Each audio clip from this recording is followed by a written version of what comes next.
Jaya Radha Madhava Punya Vihari.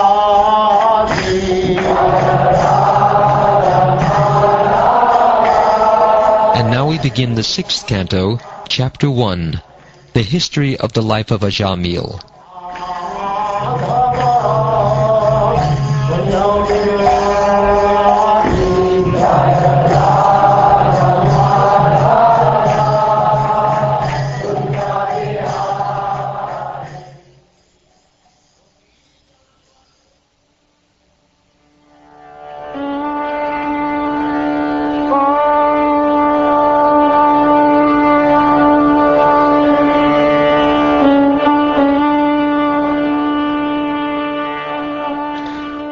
Maharaj Parikshit said, O my Lord, O Shukdev Goswami, you have already described in the 2nd canto the path of liberation or Nivritti Marga. By following that path, one is certainly elevated gradually to the highest planetary system, Brahmaloka, from which one is promoted to the spiritual world along with Lord Brahma. Thus one's repetition of birth and death in the material world ceases. O great sage Shukdev Goswami, unless the living entity is freed from the infection of the material modes of nature, he receives different types of bodies in which to enjoy or suffer, and according to the body, he is understood to have various inclinations. By following these inclinations, he traverses the path called Pravritti Marga, by which one may be elevated to the heavenly planets, as you have already described in the 3rd canto. You have also described at the end of the 5th canto the varieties of hellish life that result from impious activities, and you have described in the 4th canto the first Manvantara, which was presided over by Swayambhuva Manu, the son of Lord Brahma. My dear Lord, you have described the dynasties and characteristics of King Priyavrata and King Uttanapad. The Supreme Personality of Godhead created this material world with various universes, planetary systems, planets, and stars, with varied lands, seas, oceans, mountains, rivers, gardens, and trees, all with different characteristics.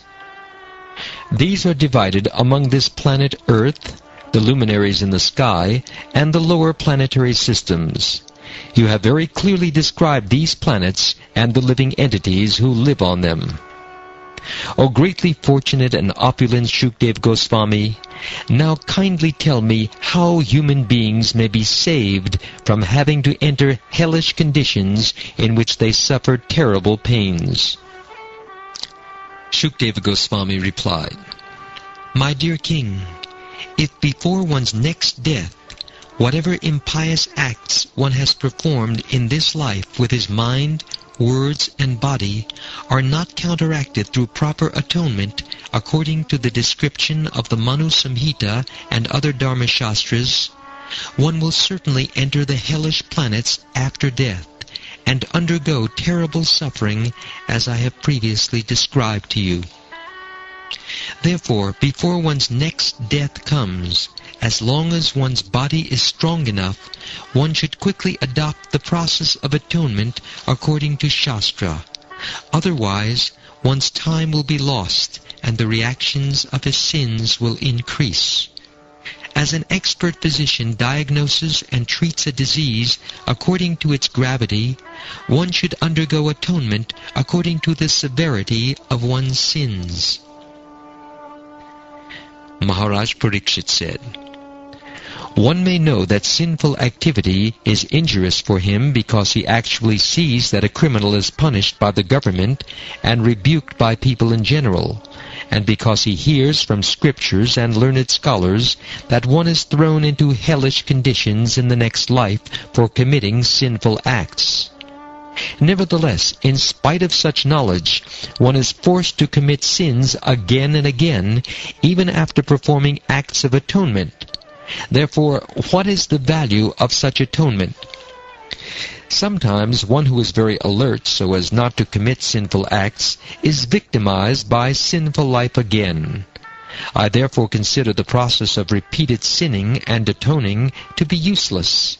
It is like the bathing of an elephant, for an elephant cleanses itself by taking a full bath, but then throws dust over its head and body as soon as it returns to the land. My dear King, since acts meant to neutralize impious actions are also fruitive, they will not release one from the tendency to act fruitively. Persons who subject themselves to the rules and regulations of atonement are not at all intelligent. Indeed, they are in the mode of darkness. Unless one is freed from the mode of ignorance, trying to counteract one action through another is useless, because this will not uproot one's desires. Thus, even though one may superficially seem pious, he will undoubtedly be prone to act impiously. Therefore, real atonement is enlightenment in perfect knowledge, Vedanta, by which one understands the supreme, absolute truth. My dear King, if a diseased person eats the pure, uncontaminated food prescribed by a physician, he is gradually cured, and the infection of disease can no longer touch him. Similarly, if one follows the regulative principles of knowledge, he gradually progresses toward liberation from material contamination.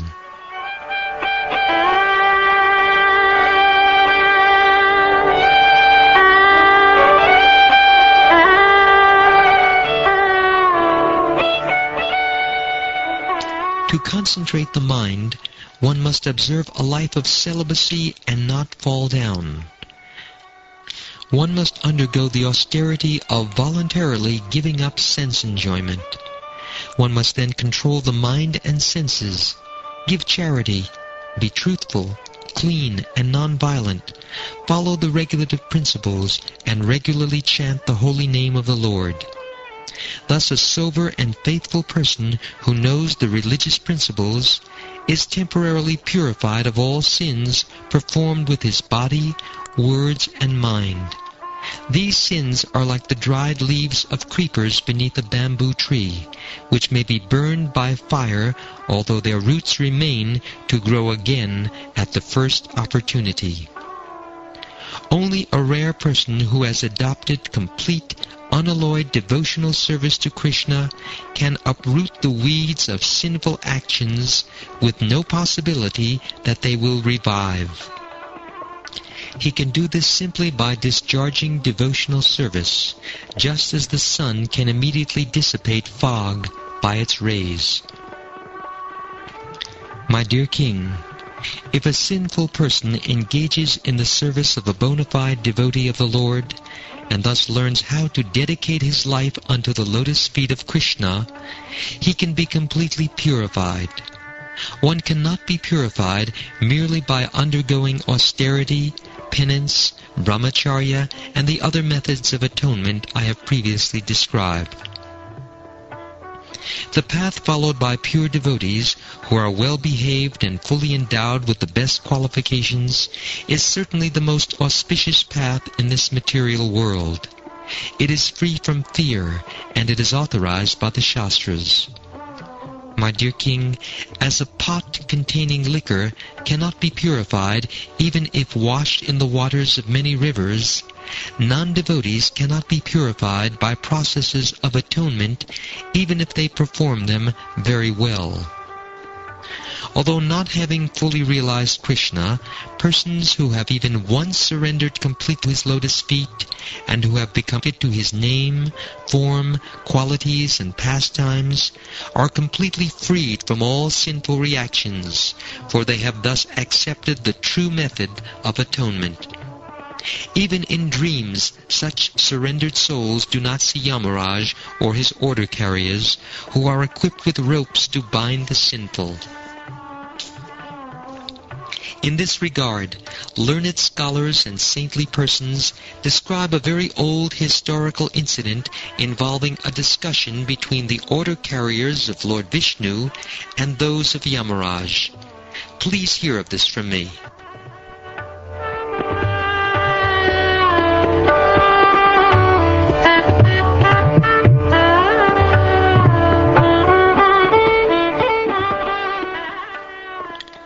In the city known as Kanyakubja, there was a Brahmin named Ajamila who married a prostitute maidservant and lost all his Brahminical qualities because of the association of that low-class woman.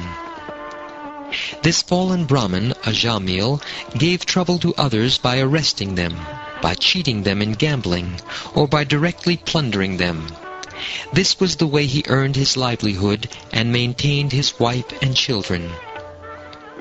My dear king, while he thus spent his time in abominable, sinful activities to maintain his family of many sons, 88 years of his life passed by. That old man, Ajamila, had 10 sons, of whom the youngest was a baby named Narayan.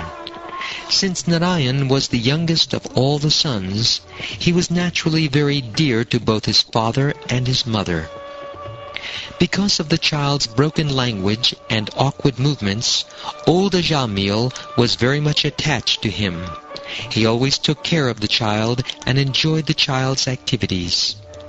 When Ajamila chewed food and ate it, he called the child to chew and eat, and when he drank, he called the child to drink also. Always engaged in taking care of the child and calling his name, Narayan, Ajamila could not understand that his own time was now exhausted, and that death was upon him. When the time of death arrived for the foolish Ajamila, he began thinking exclusively of his son Narayan. Ajamila then saw 3 awkward persons with deformed bodily features, fierce twisted faces, and hair standing erect on their bodies. With ropes in their hands, they had come to take him away to the abode of Yamaraj. When he saw them, he was extremely bewildered, and because of attachment to his child, who was playing a short distance away, Ajamila began to call him loudly by his name. Thus, with tears in his eyes, he somehow or other chanted the holy name of Narayan.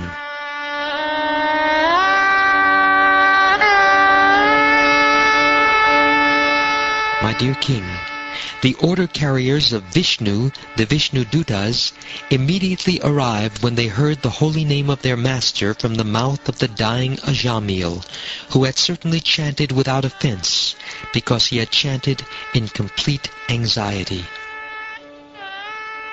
The order carriers of Yamaraj were snatching the soul from the core of the heart of Ajamila, the husband of the prostitute, but with resounding voices the messengers of Lord Vishnu, the Vishnu Dutas, forbade them to do so. When the order carriers of Yamaraj, the son of the sun god, were thus forbidden, they replied, "Who are you, sirs, that have the audacity to challenge the jurisdiction of Yamaraj? Dear sirs, whose servants are you? Where have you come from? And why are you forbidding us to touch the body of Ajamila? Are you demigods from the heavenly planets? Are you sub-demigods? Or are you the best of devotees? Your eyes are just like the petals of lotus flowers, dressed in yellow silken garments, decorated with garlands of lotuses, and wearing very attractive helmets on your heads and earrings on your ears. You all appear fresh and youthful. Your 4 long arms are decorated with bows and quivers of arrows, and with swords, clubs, conch shells, discs, and lotus flowers. Your effulgence has dissipated the darkness of this place with extraordinary illumination. Now, sirs, why are you obstructing us?"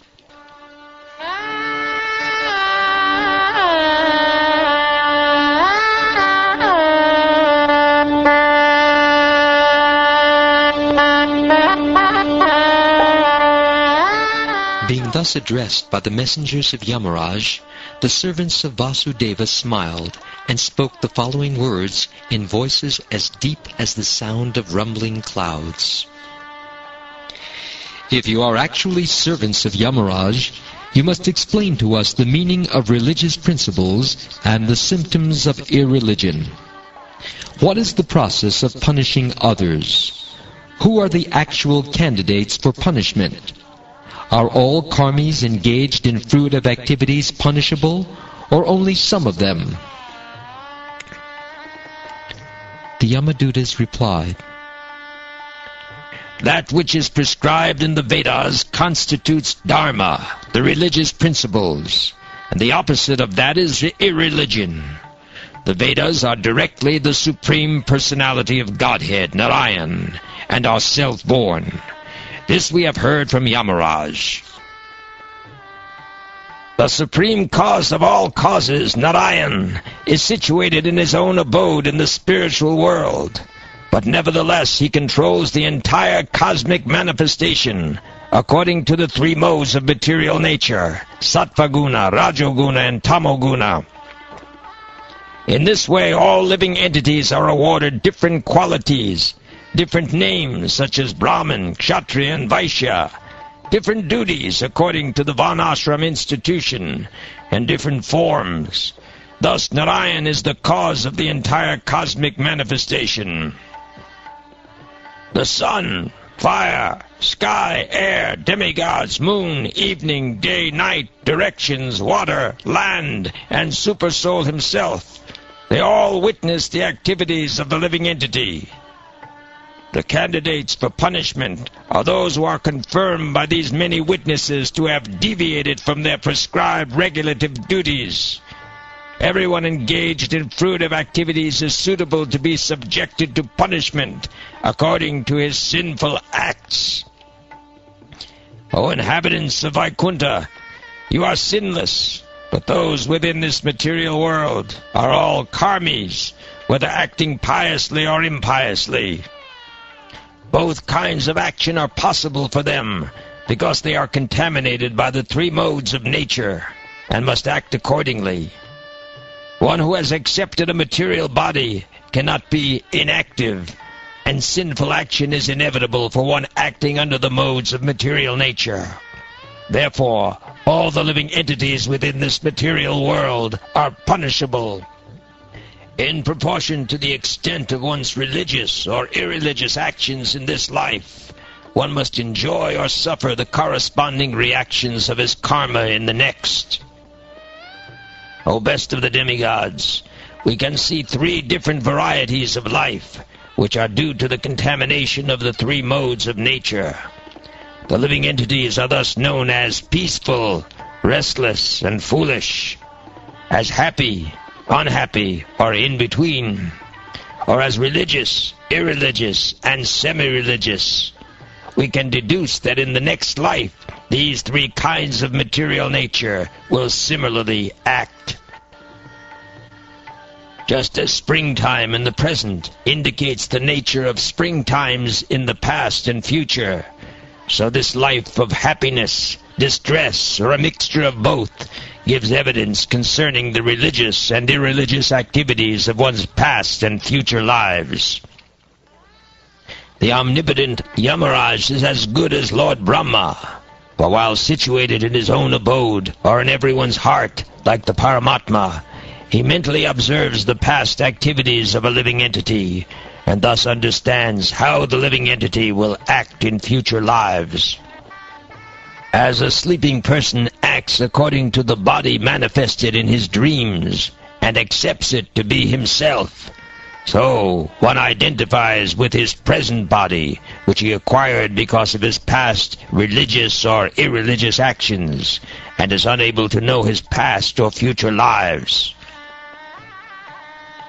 Above the five senses of perception, the five working senses, and the five objects of the senses is the mind, which is the 16th element. Above the mind is the 17th element, the soul, the living being himself, who, in cooperation with the other 16, enjoys the material world alone. The living being enjoys three kinds of situations, namely happy, distressful, and mixed. The subtle body is endowed with 16 parts, the 5 knowledge-acquiring senses, the 5 working senses, the 5 objects of sense gratification, and the mind. This subtle body is an effect of the 3 modes of material nature. It is composed of insurmountably strong desires, and therefore it causes the living entity to transmigrate from one body to another in human life, animal life, and life as a demigod. When the living entity gets a body of a demigod, he is certainly very jubilant. When he gets a human body, he is always in lamentation. And when he gets the body of an animal, he is always afraid. In all conditions, however, he is actually miserable. His miserable condition is called sangshriti, or transmigration in material life.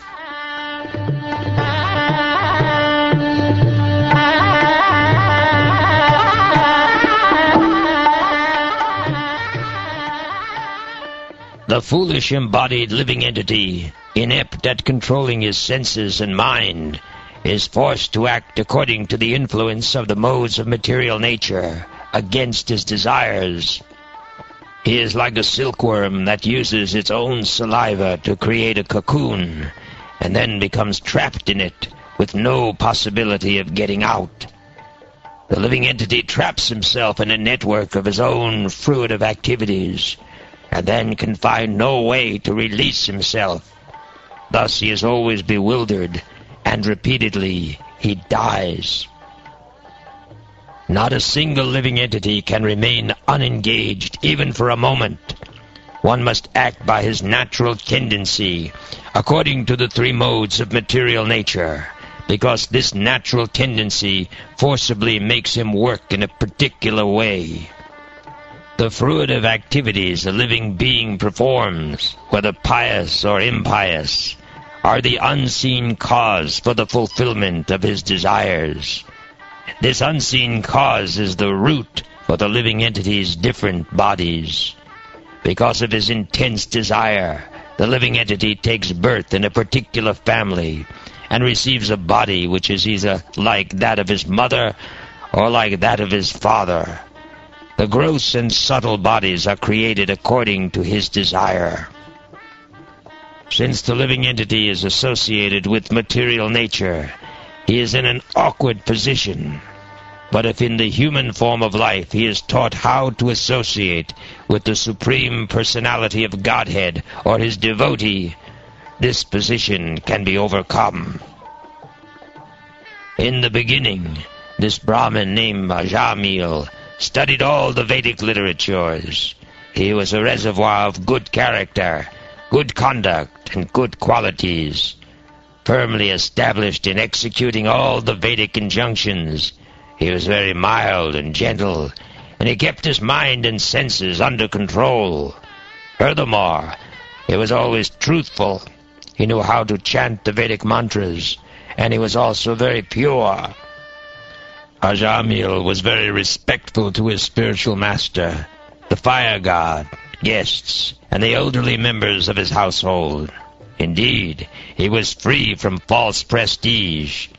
He was upright, benevolent to all living entities, and well-behaved. He would never speak nonsense or envy anyone.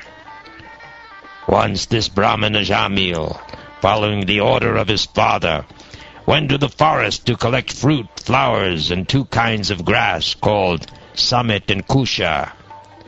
On the way home, he came upon a Shudra, a very lusty fourth-class man, who was shamelessly embracing and kissing a prostitute. The Shudra, he was smiling, singing, and enjoying, as if this were proper behavior. Both the Shudra and the prostitute were drunk.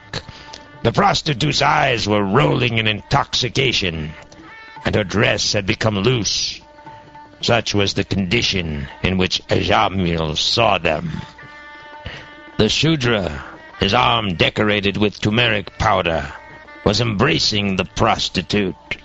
When Ajamila saw her, the dormant, lusty desires in his heart awakened, and in illusion he fell under their control. As far as possible, he patiently tried to remember the instructions of the Shastras, not even to see a woman. With the help of this knowledge and his intellect, he tried to control his lusty desires. But because of the force of Cupid within his heart, he failed to control his mind. In the same way that the sun and moon are eclipsed by a low planet, the Brahmin lost all his good sense. Taking advantage of this situation, he always thought of the prostitute, and within a short time he took her as a servant in his house and abandoned all the regulative principles of a Brahmin.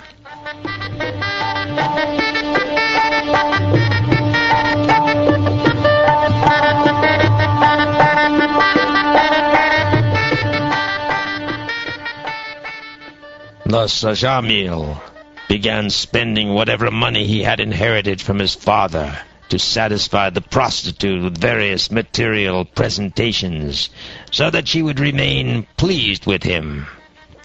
He gave up all his Brahminical activities to satisfy the prostitute.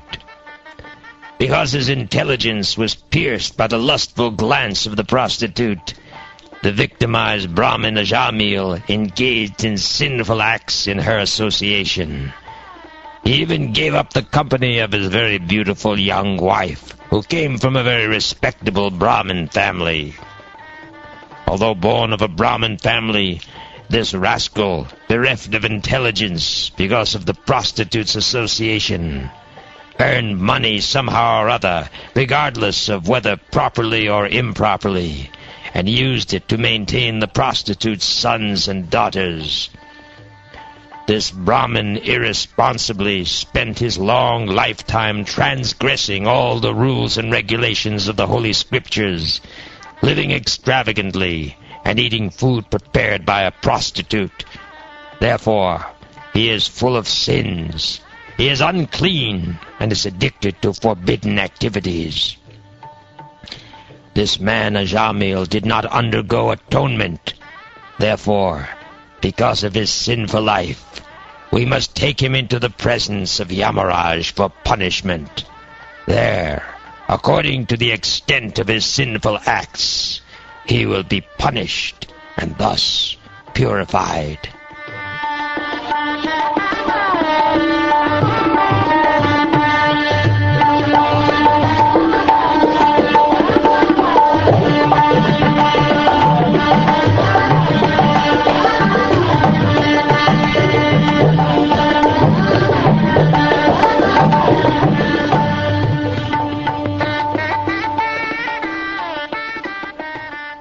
Thus ends the first chapter of the 6th canto of the Srimad Bhagavatam, entitled The History of the Life of Ajamila.